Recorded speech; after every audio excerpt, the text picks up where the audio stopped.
Hello, my name is Paul Cook. Welcome to my drumming DVD. What I want to achieve with this DVD is basically introduce you to my style of drumming. Sade, the band, discovered this style in 1980, in the early 80s, and we were innovative in that we combined soul with blues, with jazz, and we created an album called Diamond Life that had all those elements. The style of drumming that I prefer is that field jazz style of drumming, and I started out initially as a rock drummer when I was about 13, and gradually as I got more into black music, soul music, jazz, I started to refine my style into what is essentially a field drumming style. Hopefully this instructional video will allow you to develop your style and incorporate some of the feel style into your work, into your band, into your songwriting, or whether you're a drummer just starting out, into your style that will evolve. And hopefully the tips and tricks that I give you that has taken me over 20 years to learn will allow you to become a better drummer and take your music forward, whether it's professionally, whether it's for leisure, whatever. I just hope that what I've shown you will make you a better drummer or even a better djembe player because of the tuition and the feel aspects that I've shown you in the video. Okay, let's begin.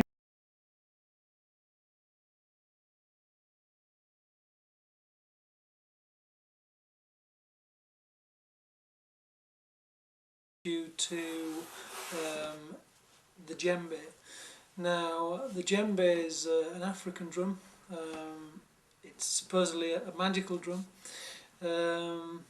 Basically, how the African drummers use this, and they can get lots of different sounds out of this drum, is they transfer their internal energy, chi, whatever you want to call it, into the drum, basically.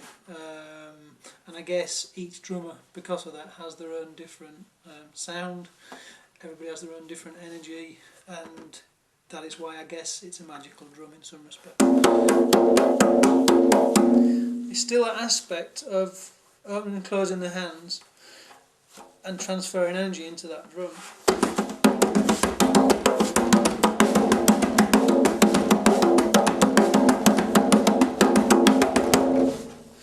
So essentially this is the principle and the technique I wanted to show you. I mean, if you get one of these djembe drums, they're brilliant to practice that, and you can get into that kind of hand movement basically, which will help you with your kit drumming, and start to discover some kind of African drums.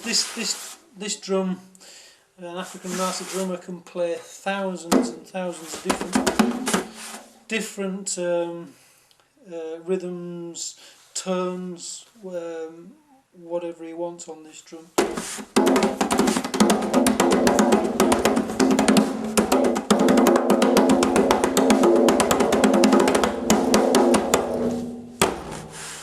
Very versatile, a very good drum to have around if you're a drummer, just to practice with, really.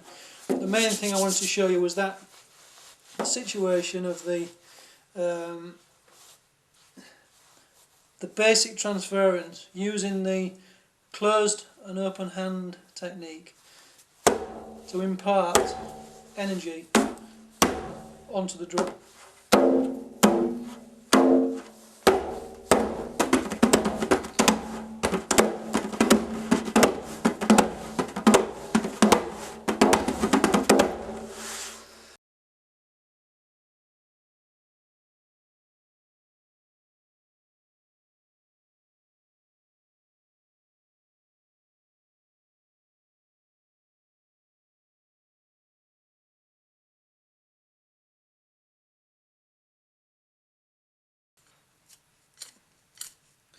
We're using the similar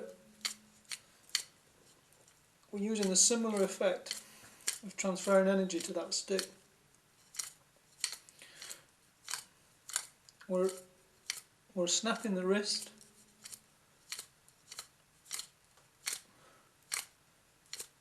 And then what we're doing is we're closing the hand up as we strike. So the hand is open, you can see, this is kind of my grip. It's literally as though I've got nothing in my hand.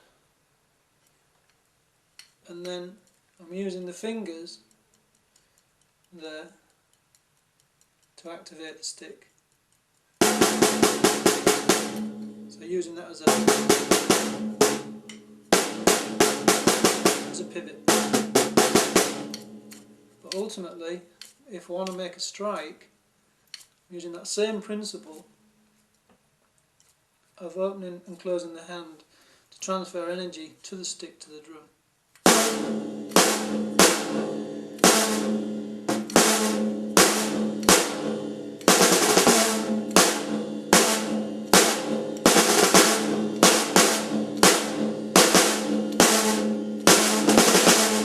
And it can be as subtle as you want.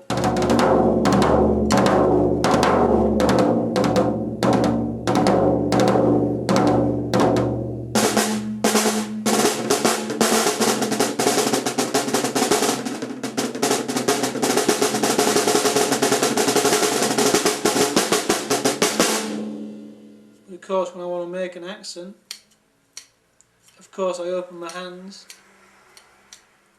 snap the wrist, close the hand.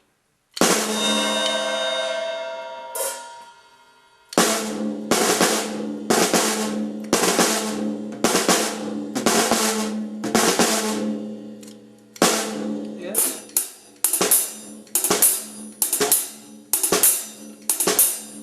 The same thing can apply to the hi-hat. So I'm cruising along, I'll put an accent in.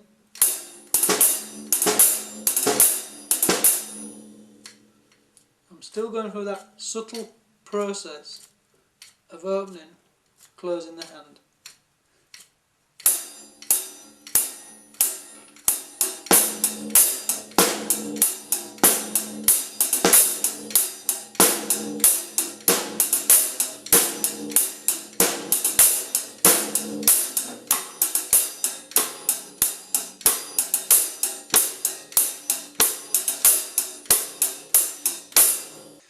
Same thing can apply to cymbal strikes, crash strikes.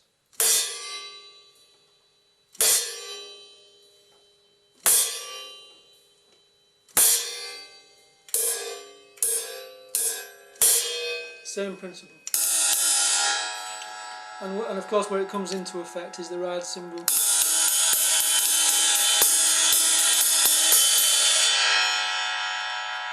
Because every time we want that accent, basically that accent is triggered by me opening and closing my hand. If I'm in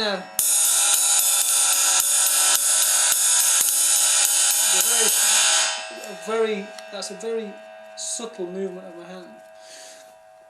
If I want to make that bigger within that figure,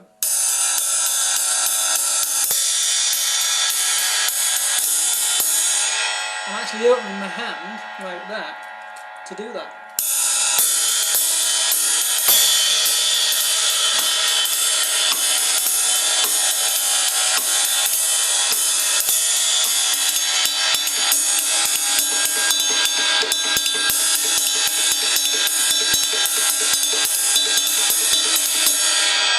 So all the time I've got this relationship with my hand opening and closing.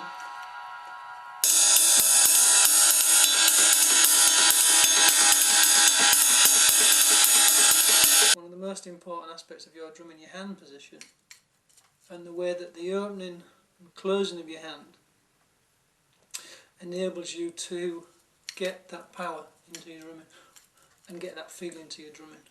You can be very subtle at a low level.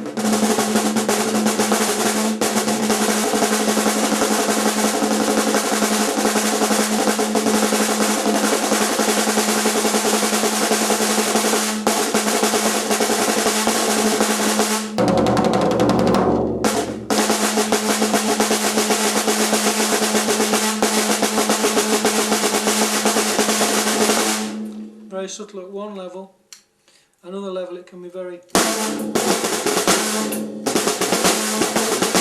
unsubtle. It depends what you want to do.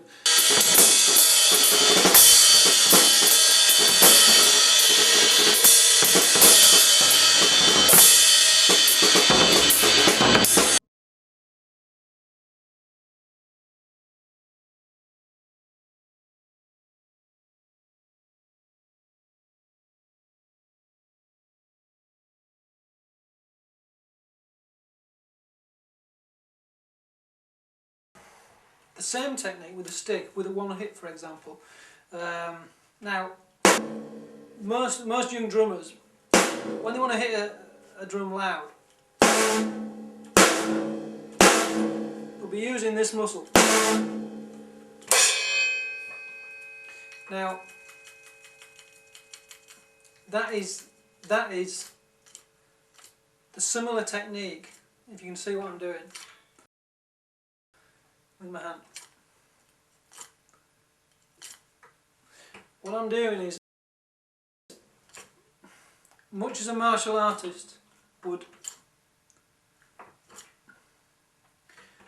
punch, transfer the energy and punch with the energy coiling out the hand, I use the same thing with the sticks. The same as the djembe, hand strikes on the djembe. I use the same technique with the sticks. If you watch how I hit this snare drum, so I'm not going with my arm muscle, I hardly move.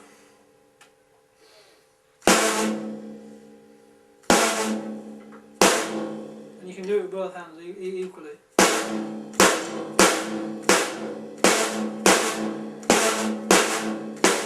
So there's not a lot of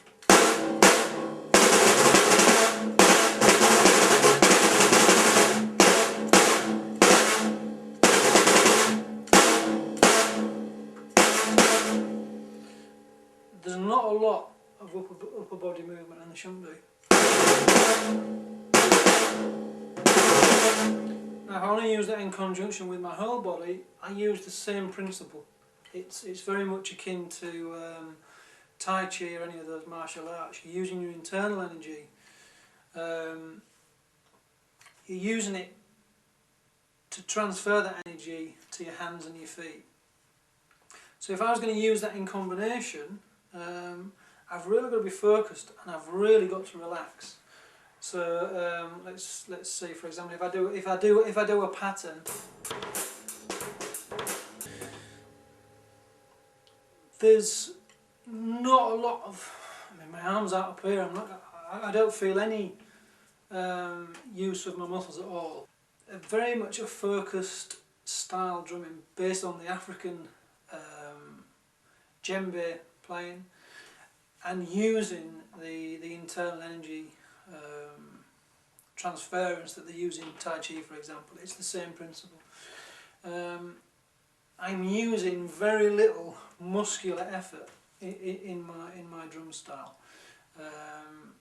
and this allows me to feel the music, get in tune with the music, and be very effective with what I do. Let me try something again.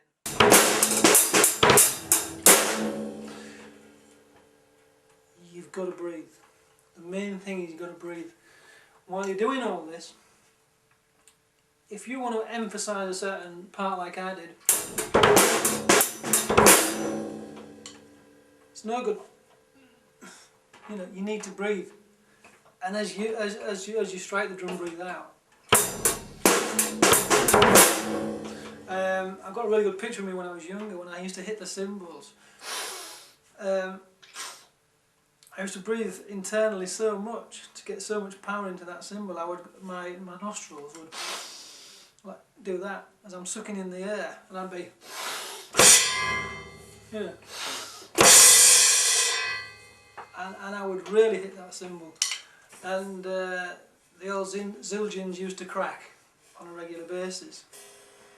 But when I was 21, I had a lot of energy, and I used to emphasise that but I mean, I was aware of the breathing then. I mean, it's my style of drumming that I've evolved over time. I mean, I started when I was 13 and transgressed all the kind of rock, punk, new wave scenes that I was in. Luckily met some forward-thinking people, and we formed a band called Sade, and I created this, well, I didn't create the style, but the style became me.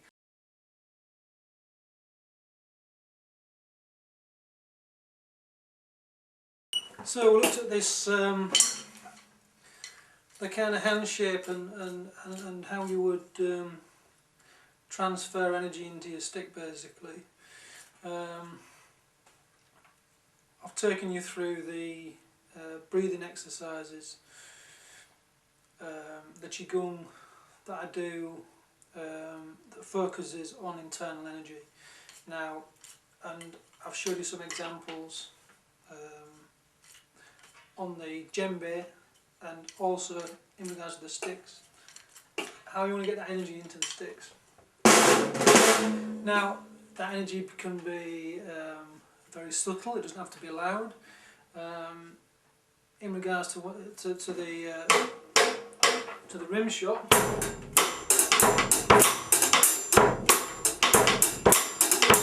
you know, you can start to feel that rim. You can start to play with the rim. Don't just hit the rim. I mean, you've basically made a connection with the drum and the rim. Now, your hand is acting as a part of that drum.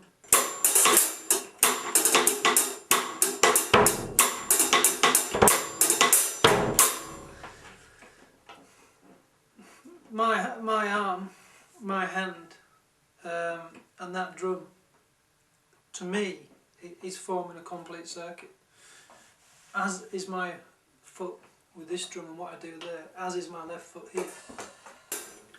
But you have to do a lot of work, I mean, on this system. It's not just going to happen. You're not just going to go, right, I'm going to be a field drummer, I'm going to copy what Paul does with his sticks, the way he kind of tunes into that.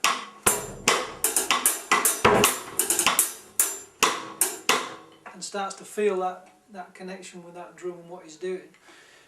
These things take time.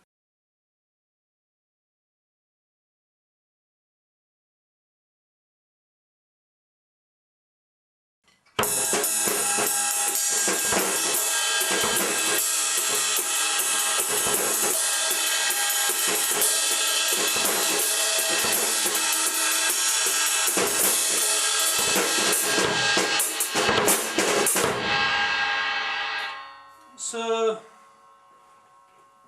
when I'm drumming like that, the kind of state of mind that I get into when I'm drumming is I am totally detached from what I'm doing. And what I find is I find an internal voice, and the deeper I get into the drumming and the rhythm, the more I find my internal voice, and the more I start a communication which is on a higher level, and that is based on the fact that I am tuned in to what I'm doing. Very similar to the African drummers playing the djembe, the African masters. They have to tune in to the surroundings, to other musicians, to what they're doing, and that's why they call it the magical drum. And they have magical times playing in the groups. And in the same respect, I kind of go into that similar zone where things are working. I'm having my internal conversation, the rhythm is working, and really it's a kind of meditation in some respects. I'm not really thinking about anything specific other than the rhythm that I'm making. Now, this helps you kind of cross the boundaries of playing the drums and a percussion instrument, because you're no longer restricted. Like, for example, when I used to play a lot of, I used to play in a dance, sort of one of the very first sort of dance groups prior to kind of drum machines. You know, when you're doing sort of 70s disco, I guess, where you're doing sort of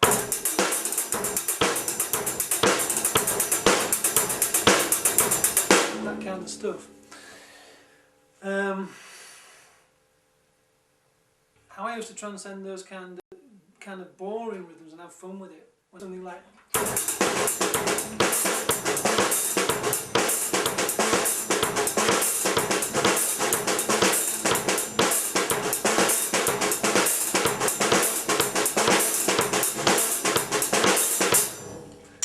which got me out of that kind of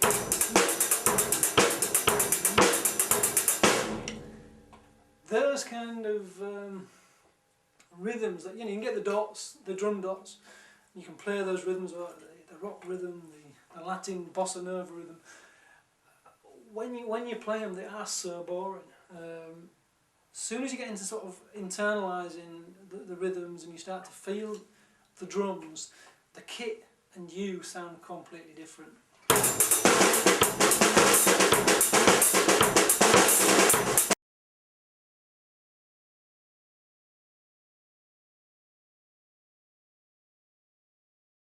So my kit was refined into this kind of jazz setup, this field setup. One ride cymbal, hi-hats, crash. Cymbals are an interesting choice. Zildjian cymbals, which these guys are. Zildjian are brilliant cymbals. The sound is fantastic.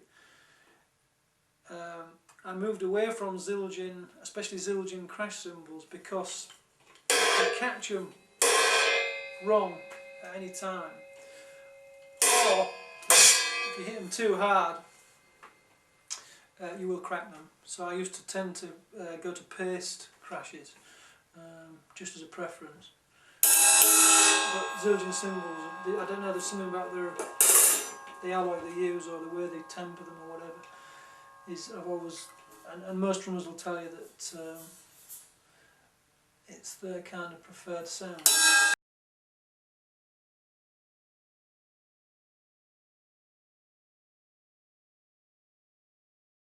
You know, if I need some fills at a certain point, I'll put the toms on.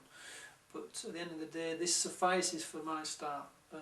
As I say, very old school, very sort of jazz. Goes way back to the 20s, where drummers would be sat skimming along.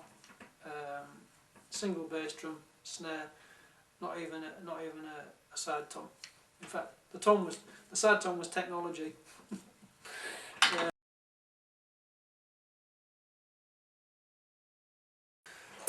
Skins.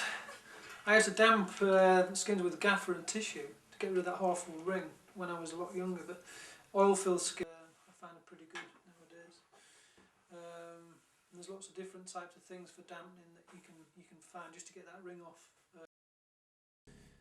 This bass drum's not using any padding inside. It's well damped. It's got a Remo pinstripe on it, which is kind of well damped, and I've got a pad to protect the skin there.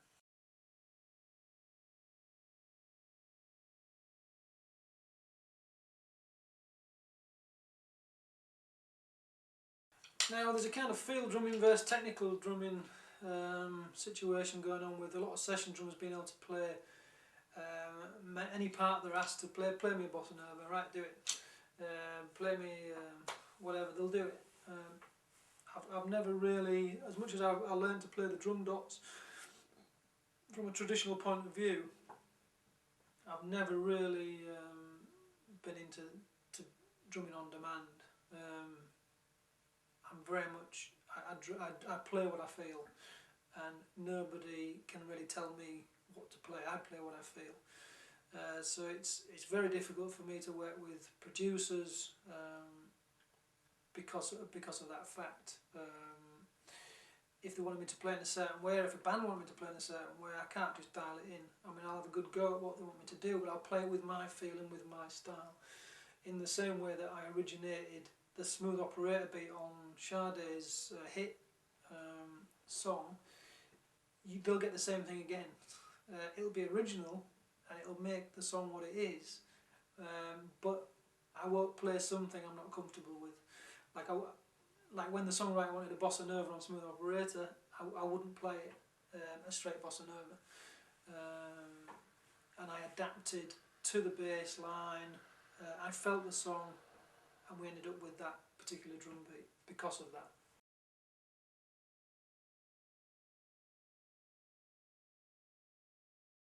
I tend to think that a lot of session musicians, and I've met a lot of drummers who can play this rhythm, that paradiddle, and that whatever, triplet, or fill, whatever it is.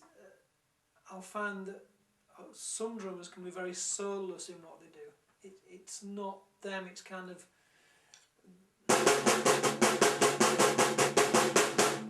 they've done the techniques, they're doing the paraflamma, rama, lama, diddles, and you know, all this 6/8, 12/8, whatever it is that they're trying to impress with. But to me, there's no soul in that kind of drumming. It's a technical thing we can learn. A virtuoso violinist or a keyboardist can do the same thing. But I would rather feel what I'm doing and play with my soul rather than work like a machine that's learnt something that's really good and then you show it to somebody. It's a mechanical process, whereas I play a feel process, or my process is a feel process. That's the best way I can describe it.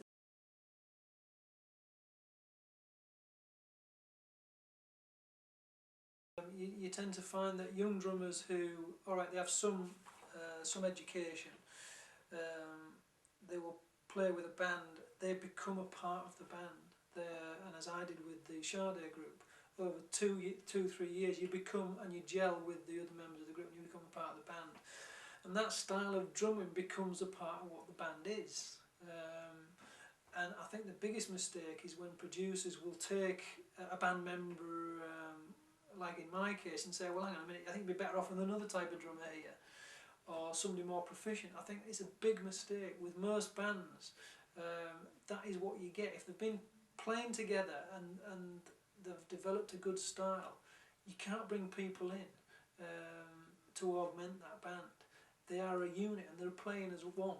And that drummer, over 3 years, has evolved his style into one that suits the band and the other band members. And you tend to find that when bands split up, or say a drummer leaves, or a bass player leaves, it can alter the shape of the band. And if you take any bands in the past, listen to the original music and then listen to them when different personnel have come and gone. You know, people go, but oh yeah, it's not, you know, Thin Lizzy wasn't quite Thin Lizzy after the original band members left. You know, there was something about that whiskey in a jar and bass and drum group sound that they had, which was that made Thin Lizzy the group. When everybody else came in later on, we had it. You know, they could replicate some of it, but when you hear the original guitarist play it, you can see where they got the style from, and you can see why people like them in the first place, because they developed this sound together. And musicians and drummers learn with each other and learn and develop these styles with each other, and it's just an organic process that I think you can't mess with. I think, you know, if you get 4 people that come together and they've gelled, Chili Peppers are a good example, and they're working really well together, bringing another person, you know, if one person leaves, bringing another person, that sound will change. You know, stick with it. That's my only advice, is if you're developing this over time and you're young, stick with it, because that is what you're about. You know, if you diversify, you know, you're going to have to get that back again, and you might not be able to get that back if you've developed this style with other people.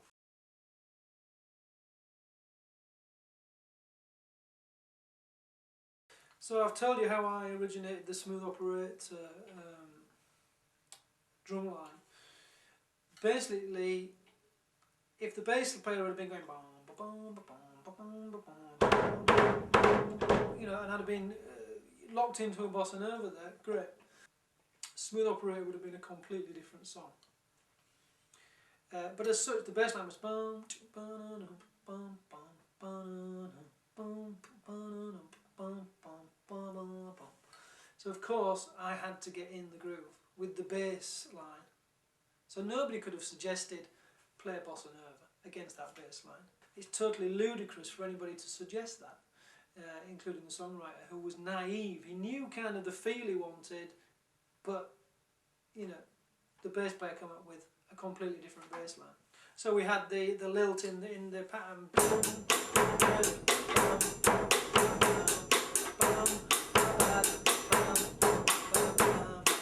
and later on I'm going to show you with a bass player how the bass line actually locks in with the drum rhythm that I created to make that song what it was. Essentially, I'd been playing with a bass player since I was 17 in a punk new wave band where it was a three-piece band, guitarist, bass, drums. Myself and the bass player Paul Djembe, we played very tight together all the time. So the only thing that I had learned was to follow his bass line with my bass pedal the best I could, and I had to gel with his bass line with my bass pedal and everything else I did. So when it came to the Sade situation, I continued to follow his bass line.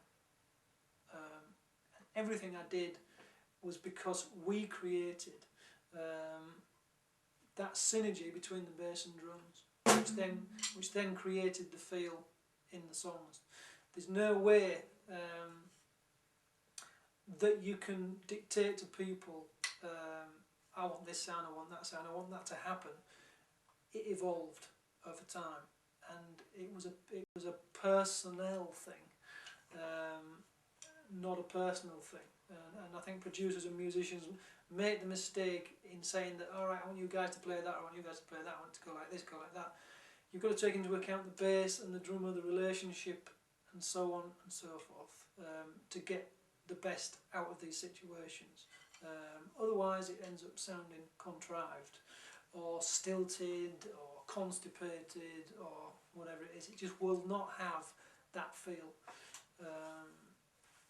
So in essence that's the magic of what we did with Sade.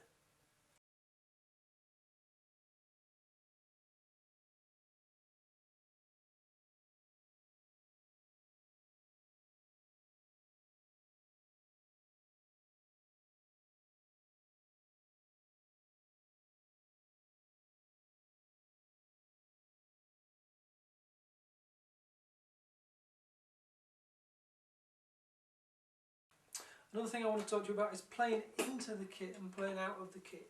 I've been looking at some old Top of the Pops videos of myself playing on Your Love Is King with Sade, and there's a part where it comes up.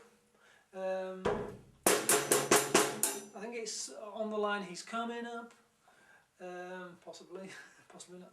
There's a part in the rhythm section where it does something like this.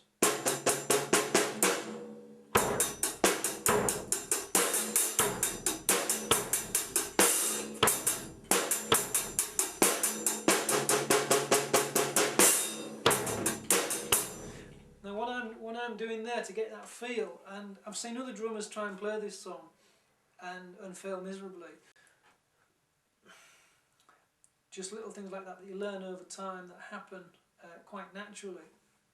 Some drummers, it eludes them, and it can sound very mechanical. So I can play it two ways.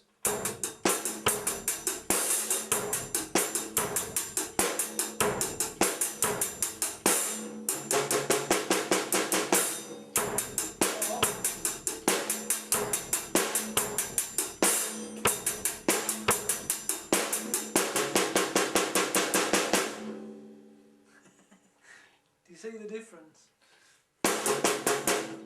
If I play that in the kit, the feel is just really stilted. It doesn't have any feel whatsoever. But if I play it, you know, I get because of the fact that I'm backing off,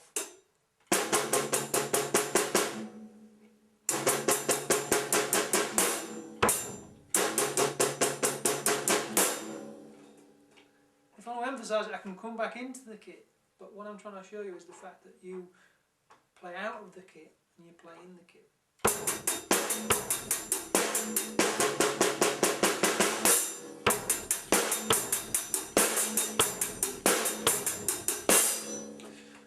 So, for the actual drumming rhythm on Your Love Is King, I'm actually playing in the kit.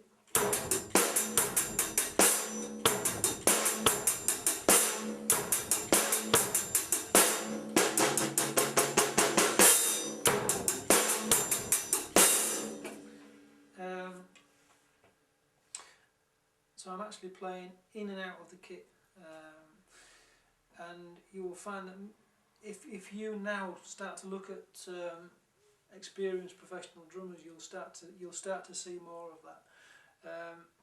The worst thing you can do is to actually play in a kind of static position.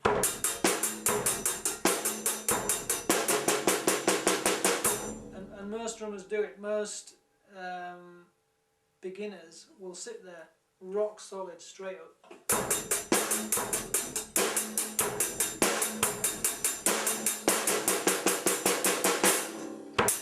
You've seen them all do it. Now what's happening there is I'm getting this thing going on, and most beginners will do that, and that tension is creating that style of drumming. If you watch my style,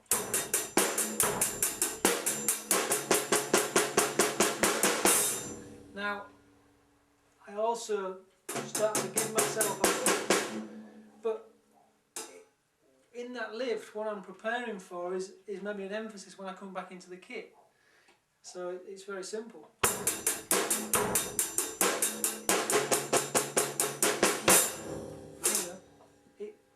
You've got to go up before you come down.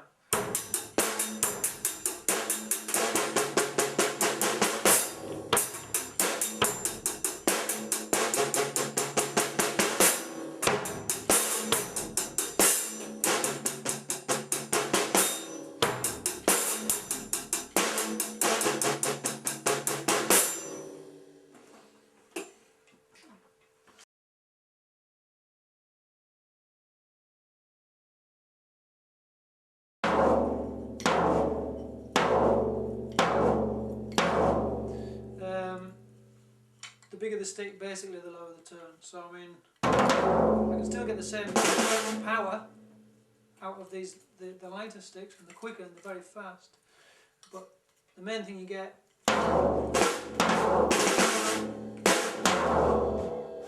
with the bigger sticks is the tone. You're going to lower the tone for, and I guess for rock music, ba ba is kind of what you're after.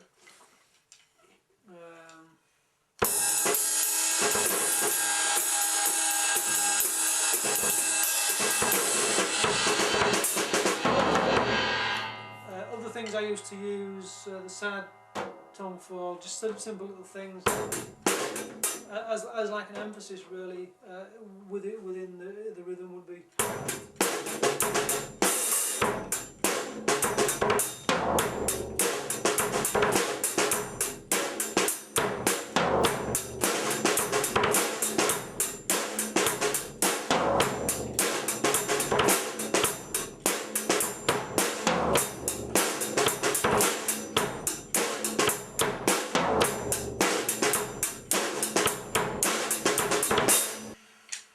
So the floor tone, brilliant. It just gives you that added dimension.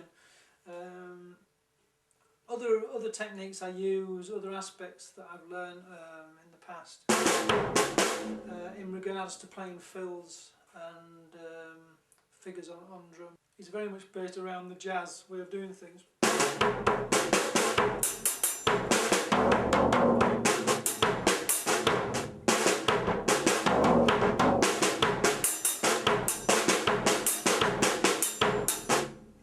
I tend to find if I I use this exercise, it helps me in my relationship with the kit. And you're very much dictated to by the bass pedal, and it's a similar process as if you was playing a cabassa in regards to a Latin percussion. You would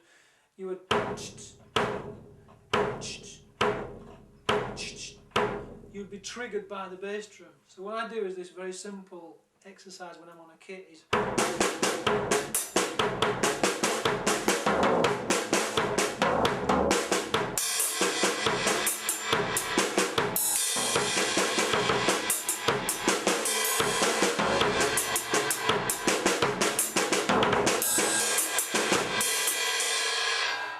more drums is even better, you know. You know, you can start to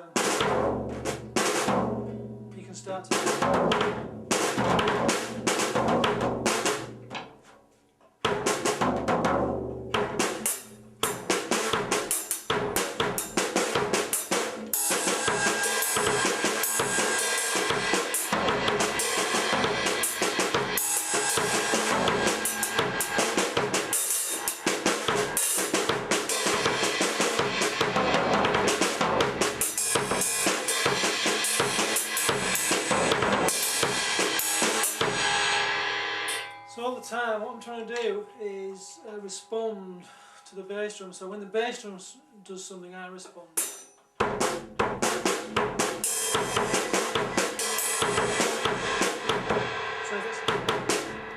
So if I do a double, I follow very quickly with a single.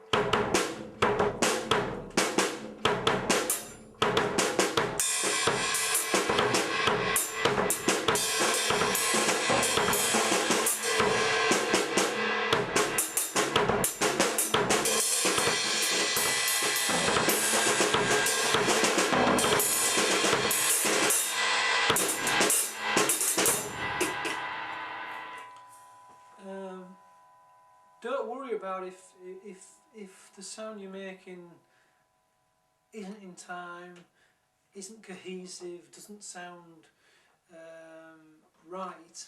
The main thing for you to practice is getting everything working and have this independent working situation, but being led by the bass drum, so that you're independently moving each limb.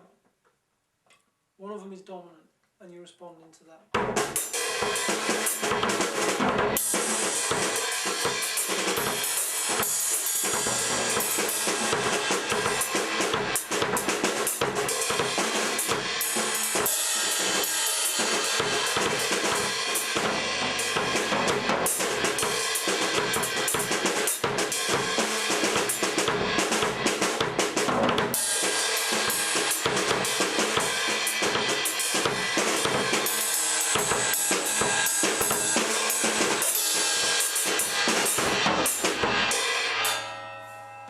Kind of just frees your mind up to possibilities.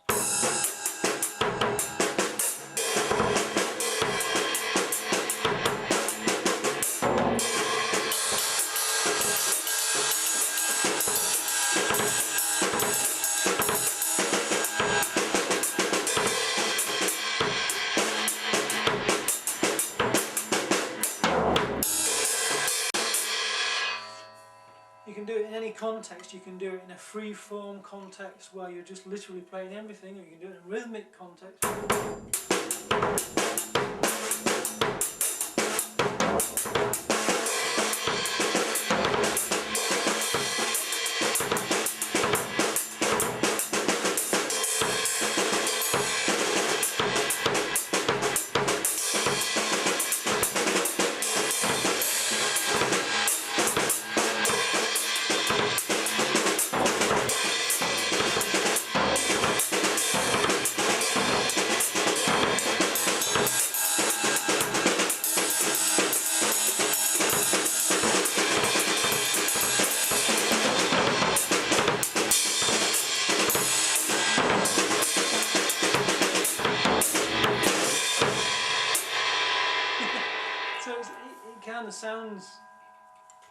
I guess to the uninitiated, a mess.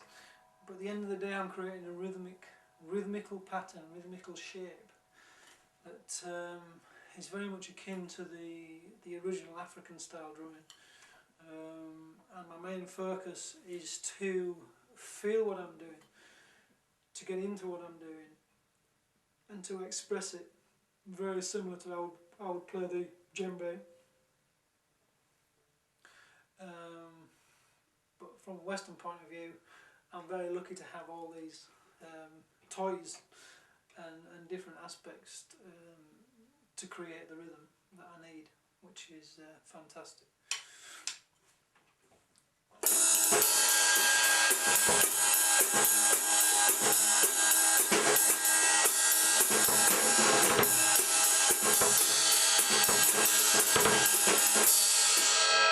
The other thing you can practice is with a hi-hat. Use that as the dominant aspect that you're going to follow instead of the bass drum this time. So.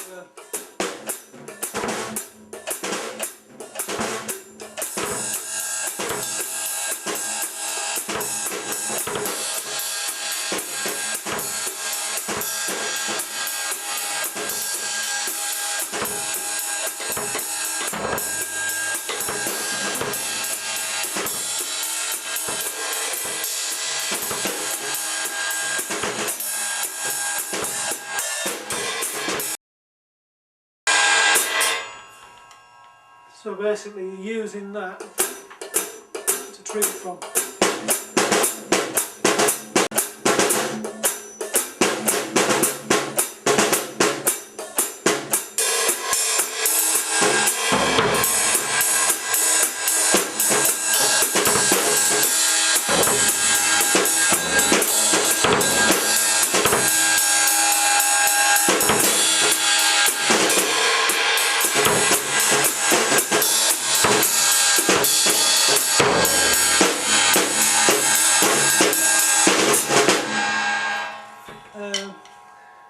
What you can do is you can start on the hi-hat like I was doing there, and you can switch and use another drum to take the dominant lead in that respect. So you could be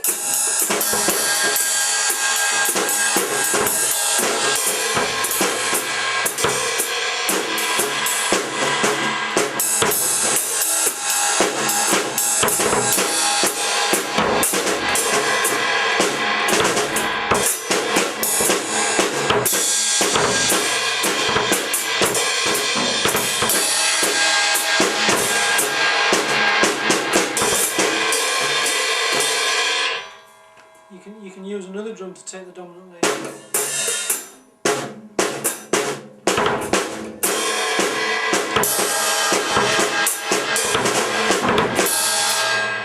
So just practice with each drum being a dominant, keeping a dominant rhythm, and then trying to introduce all the other drums and parts into it.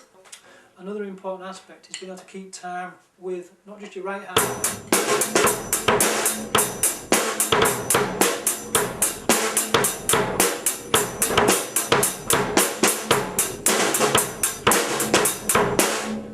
It takes a bit of practice, but it's worth doing.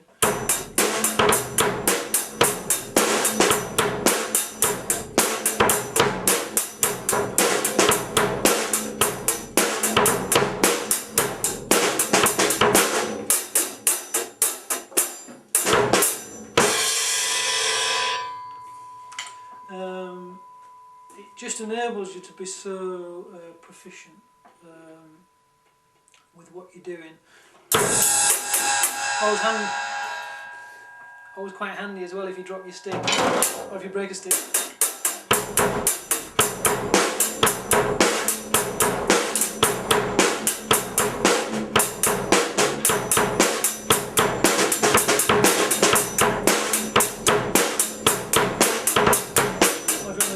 I'm going to adjust things.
essentially that was Your Love Is King. And basically what we were going through there was the fact that what I showed you earlier was playing in and out of the kit. That kind of makes that little bridge what it is. And those are the things that you work with a bass player to get right. And they're the things when you play live that make the difference between a good rhythm section and a poor rhythm section, because that is quite a good dynamic to practice and to get right. And work with our sponsor. Send me a Premier kit.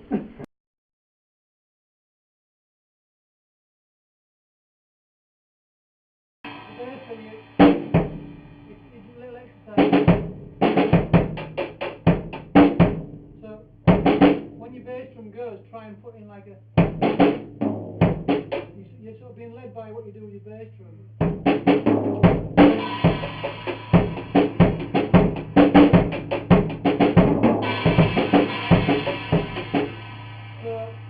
Leading you through. Yeah?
After a hit, you're following that. So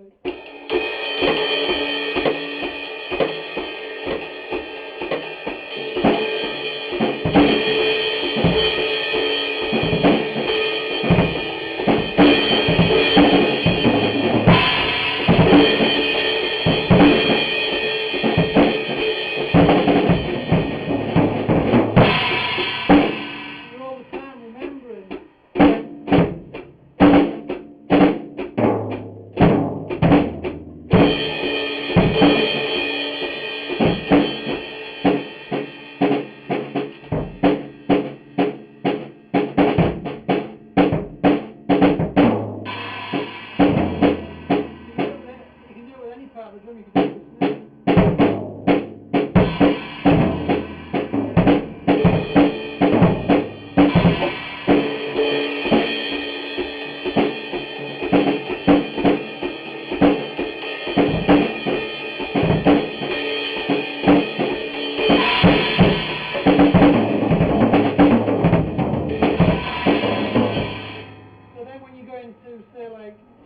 And fills, you can come off that, you can come off that.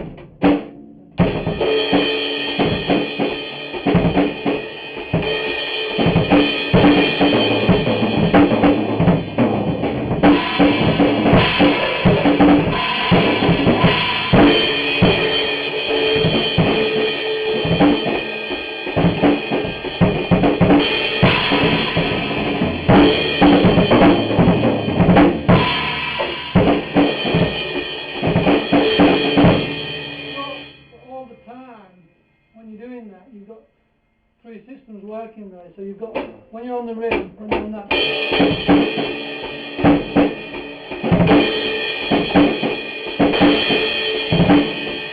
everything's triggering from there, and when you come onto the fill,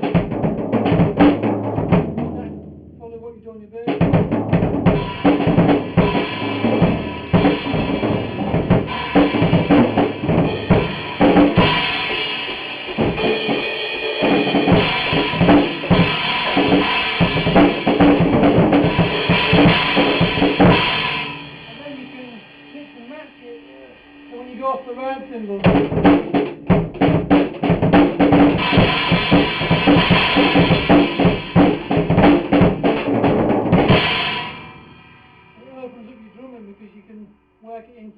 normal 4/4. You know what I mean?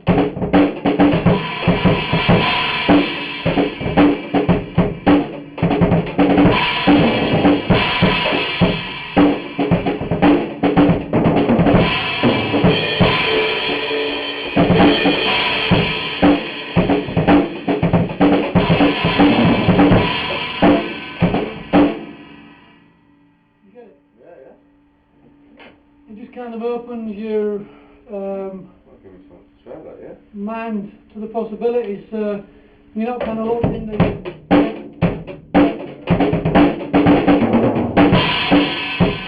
That's kind of your beginner's thing.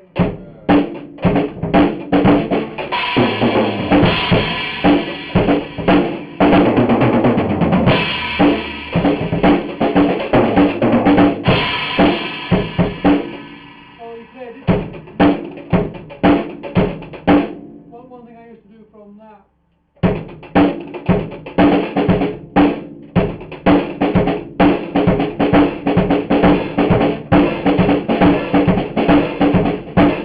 Try and get out of that.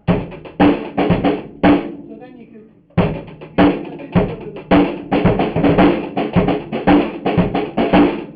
So you could bring a fill in or get confident.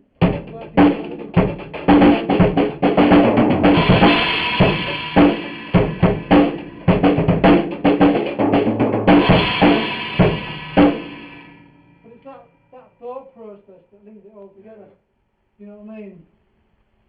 All the time when you kind of doing it, when you're going to do something, you've got that in your head that you're going to.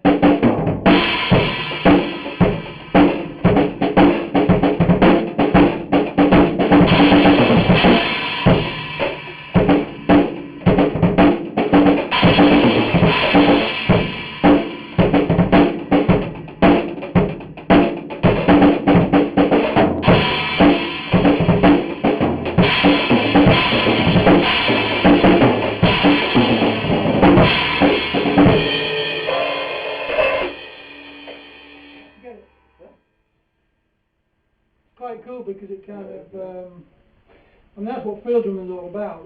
That's essentially it. But there is a system to practicing how to do that. You know how to get it. It looks kind of effortless, doesn't it? Yeah, but it'll take a lot of thinking. But you can't just do it because you've got to have practiced that kind of system. And it's where you know you've got to practice working off the hi-hat. Also practice doing field working off your bass drum. But then when you just get it going, it looks quite fluid, doesn't it? Yeah, it works, yeah, definitely. My drum teacher says that I'm dressed from that, so he's all my ex-drum teacher anyway. But yeah, he did all that kind of stuff, but I never learned any of it. So. Well, they're the tricks, and you know when you first start out.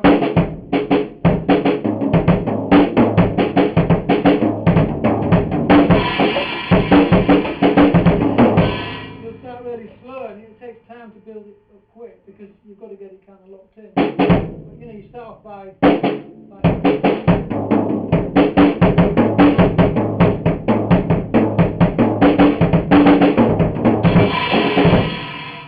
and slowly you start to mix and match your rhythms. That sounds good though, yeah. But you start to respond to one thing.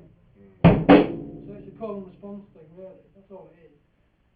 But you're kind of listening out for what you do, and you're kind of following behind.